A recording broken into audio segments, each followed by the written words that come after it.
You don't have to travel far in the Piedmont Triad to see an incredible amount of growth and development from companies like Toyota and JetZero building massive areas to employ thousands of workers, to new neighborhoods popping up to give those people a place to live.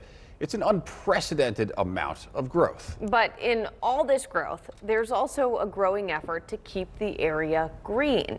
Fox 8's Madison Forsey explains.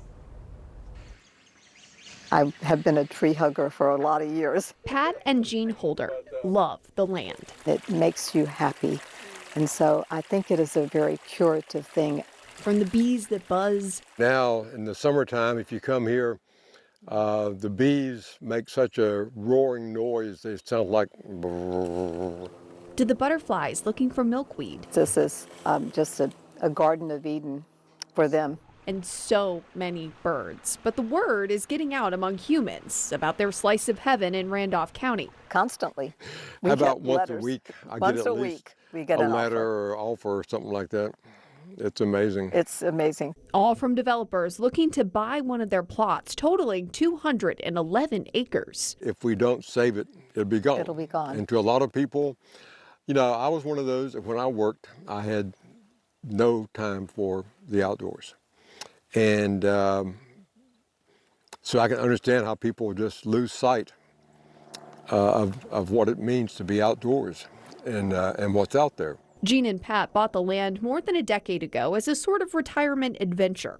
This right here, for instance, was my little road right here. For hunting and their own interest in native plants. They quickly realized how important their land is in an area with massive amounts of growth. Once it's paved over to build a parking lot or an apartment complex, it's never going to be this again. And you've lost all these wonderful resources for the wildlife, as well as for people. A neighbor's efforts to conserve their property made them realize they needed to do their part. Jean and Pat reached out to us, and that's the majority of our landowners. They reach out to us first and ask about their conservation options, and we lay them out. So we don't actually own Jean and Pat's land.